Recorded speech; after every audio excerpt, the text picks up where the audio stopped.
Estamos de volta com o nosso Alterosporte. Mais de 11 mil pessoas aqui no chat. Muito obrigado pela participação, pela sua audiência, pelo seu carinho. E está aqui o Marcelo Rocha pedindo um alô para Berizal. Vou perguntar ao Toledo se ele conhece Berizal. O Toledo conhece tudo. Viação Cipó, completando hoje 20 anos. Né? É isso aí, Leopoldo Siqueira. 20 anos de Viação Cipó. Né? Começou no finalzinho de novembro de 2003. Parabéns. Você deu os parabéns, amor. Eu tô te ficando, amor. Parabéns, viu, cara?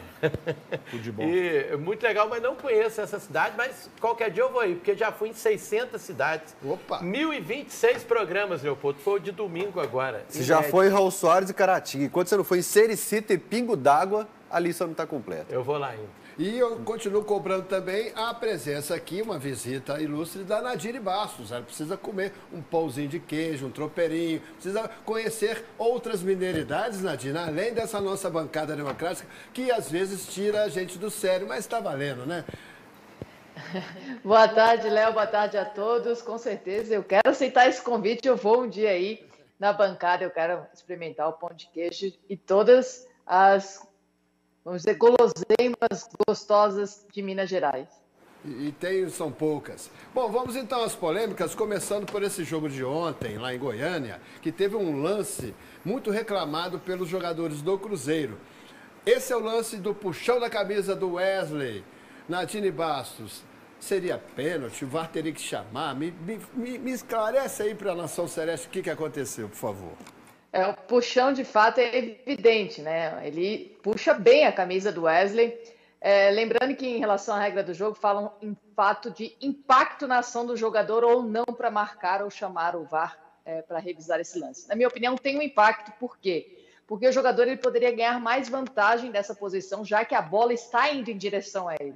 Ele pode retardar o seu movimento, apesar de ele chegar na bola e acabar finalizando. Na minha opinião, sim, tem impacto. Se eu fosse o árbitro de vídeo, eu recomendaria a revisão desse lance. Existe essa interpretação de impacto ou não? Até quero saber a opinião do pessoal da bancada. Nadine, você é a melhor comentarista de arbitragem do país e por isso eu tenho orgulho de falar que você é minha parça. Concordo em gênero, número e grau. Ao impacto, quando você percebe, o Wesley ele começa a ganhar velocidade, quando tem o puxão, ele dá uma pequena freada, sem dúvida nenhuma. Pode até atrapalhar ali na finalização dele. Quer dizer, o Wesley, por ser o Wesley, já atrapalharia a finalização de qualquer jeito, porque esse cara é inimigo do gol total, total. Tanto que na hora que o Robert entra, é ele que resolve a parada.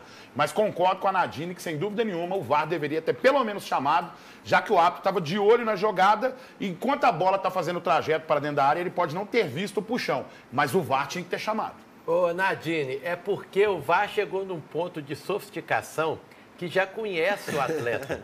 Aí quando a moça que estava no VAR lá viu que era o Wesley, ela falou, não adianta parar de puxar a camisa dele. Vai que marca pênalti, ele que vai bater. Não, o Bruno Rodrigues que bate, aí eu tô tranquilo. O Bruno Rodrigues perdeu gol também ontem, feio. Né? Agora, mas enfim, vamos voltar pro lance. Agora, aqui. Nadine, brincadeiras à parte, você não acha que quando tem o ato de puxar a camisa, o VAR já deveria chamar e aí avalia com mais calma, junto com o ato, se houve um impacto ou não na jogada? É porque existe aquele puxão quando o jogador está indo, mas ele não está indo em direção à bola, vamos dizer. Não tem um impacto na jogada em si, mas existe um puxão. Esse eu entendo que não existiria um impacto para fazer o gol, né? Não seria o jogador que estaria disputando a bola e a bola não estaria indo em direção a ele. Mas esse lance é muito diferente, porque o Wesley, ele vai indo, ele retarda o movimento dele. Quando ele tem aquele puxão, o jogador solta, aí ele vai para tentar finalizar. Então, na minha opinião, tem um impacto. Mas é o que eu falo em relação à interpretação da arbitragem. Muitos, se fosse um outro árbitro, pode ser que teria chamado. É algo que falta a padronização de conceito. Mas ele está indo em direção à bola e o puxão é muito evidente. Então, na minha opinião, Toledo também, acho que ele deveria recomendar a revisão, era a Daiane, né? Deveria recomendar a revisão justamente para o árbitro analisar. Se ele tomar a decisão de que para ele não teve impacto, ok. Mas ter essa opção justamente porque ele está olhando a trajetória da bola, ele não está no melhor ângulo de visão. A gente tem um print aí da súmula, a gente sempre recorre à súmula para saber o que o árbitro depois relata, né? Aí, nas ocorrências de observações, ele informa que o senhor João Paulo Lacerda, treinador de goleiro do Cruzeiro, sentiu mal, foi substituído pelo Vinícius, motivo de atraso, observações eventuais, nada houve de anormal, viu? Nada houve de anormal para o senhor Ramon Abate Abel, da FIFA, de Ele Santa vai Catarina. falar mal dele mesmo, né? Fala assim, ó, não gostei da minha arbitragem. Ele é o árbitro daquela polêmica de América e Vasco. E ele vai apitar Atlético e Flamengo. E vai apitar Atlético e Flamengo. Nó. E ele não teria... Eu ia falar pro Rafael, ele vai apitar Atlético e Flamengo. E quem que vai ficar no VAR? Ele teve outra polêmica nesse Campeonato Brasileiro, que ele desagradou Atlético e Fluminense e expulsou o Fernando Diniz no fim da partida lá no Rio de Janeiro.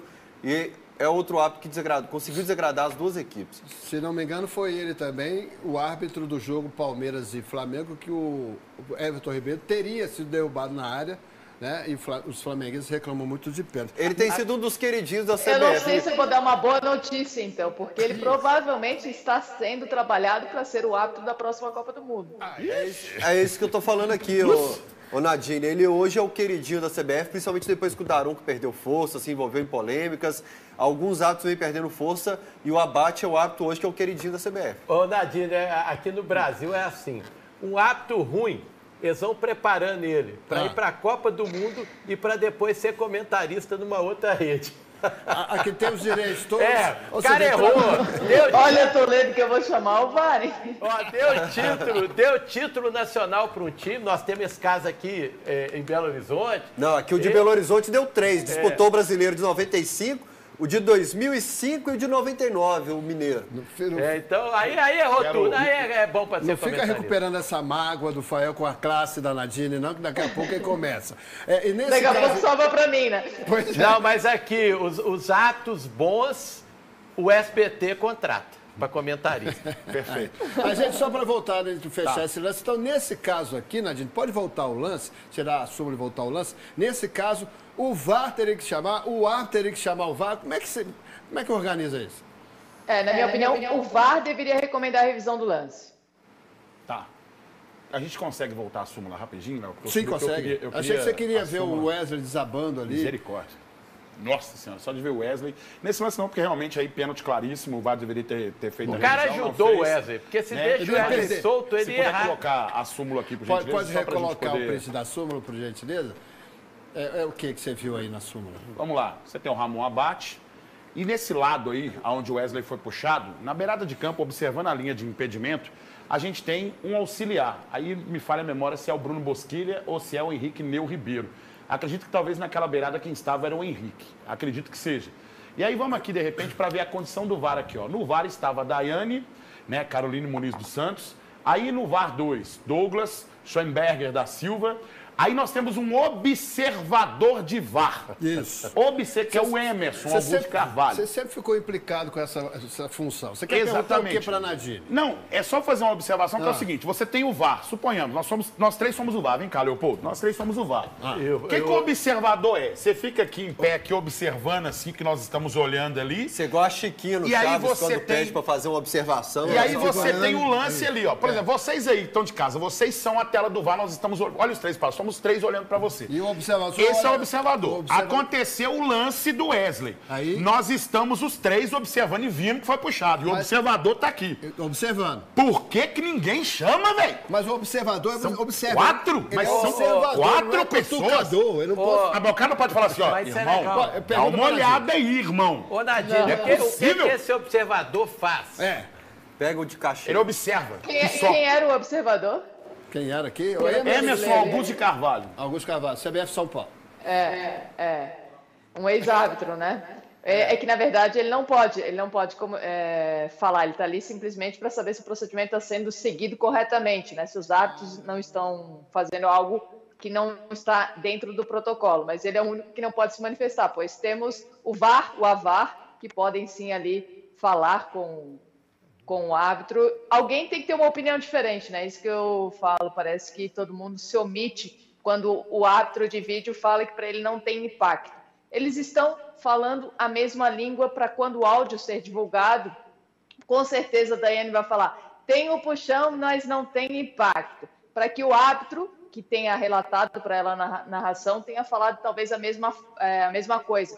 O que eu estou percebendo quando o áudio é divulgado, que eles estão tentando falar as mesmas palavras para sempre manter a decisão de campo. É isso que eu tenho percebido, não sei se isso é um treinamento, uma orientação, mas a primeira coisa que o árbitro de vídeo faz é tentar manter a decisão que foi tomada em campo. Quando não tem como fazer isso, aí eles estão sendo acionados, mas com certeza ela vai falar essa palavra, não tem impacto, que é para manter a decisão que o árbitro teve em campo.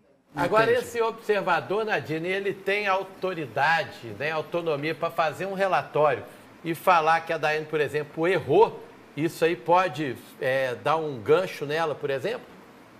Ah, não, com certeza. Falar é como se fosse um avaliador, né, do trabalho da arbitragem, sim. Até porque ele faz parte da comissão de arbitragem da CBF. Eu concordo com o Toledo que o procedimento deveria ser o seguinte. Teve um puxão na camisa, chama o árbitro. Em 30 segundos você resolveu a situação. Isso.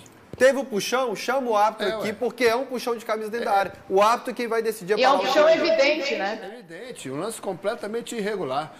Por falar em VAR, a gente tem uma imagem de antes do jogo Atlético e Grêmio, que supostamente seria o árbitro Braulio da Silva Machado. Olha aí, com os capitães e treinadores de Atlético e Grêmio, supostamente falando, olha, deu ruim aqui no VAR, deu um pane no VAR, não vai ter VAR na arena nesse jogo, tal. É essa a informação que a gente tem. É isso mesmo, Fael? Ele está comunicando isso? A tela do VAR, Léo, não estaria à disposição ali do Braulio da Silva Machado, que a gente não teve uma arbitragem polêmica. É curioso que até no gol do Guilherme Arana, o Hulk não vai comemorar, ele vai reclamar com o árbitro, porque ele tomou uma cotovelada no caminho. Quando ele estava indo para a área, o jogador do Grêmio se preocupa mais em parar. O Hulk, mais lance polêmico assim, a gente não teve. Foi uma boa arbitragem, na minha opinião, do Braulio da Silva Machado. Esse é o procedimento correto da arbitragem, né, Nadine, nesse caso? O procedimento, ele precisa, né, comunicar os capitães e os técnicos que o árbitro, a comunicação com o VAR não estava 100%, vamos dizer, porque a tela do VAR, parece que o problema era onde ele analisa as imagens na lateral do campo. O que chama a atenção é que ele não relatou na súmula, né? Porém, a CBF soltou uma nota no seu site dizendo que a partir dos 14 minutos do primeiro tempo já estava funcionando. Então, é algo que eu acho que deveria ficar mais claro para o público também, né? É o outro caso da súmula, que o Toledo, você não vai reclamar dele mesmo, a gente tem a súmula aí, ele, nas ocorrências de observações, ele fala de reinício da partida, acréscimo e tal, não sei o quê, lesões, mas não fala da ausência do VAR. Eu acho que ele não falou também, Nadine, porque foi um jogo tranquilo, né, Fael? Não teve grandes...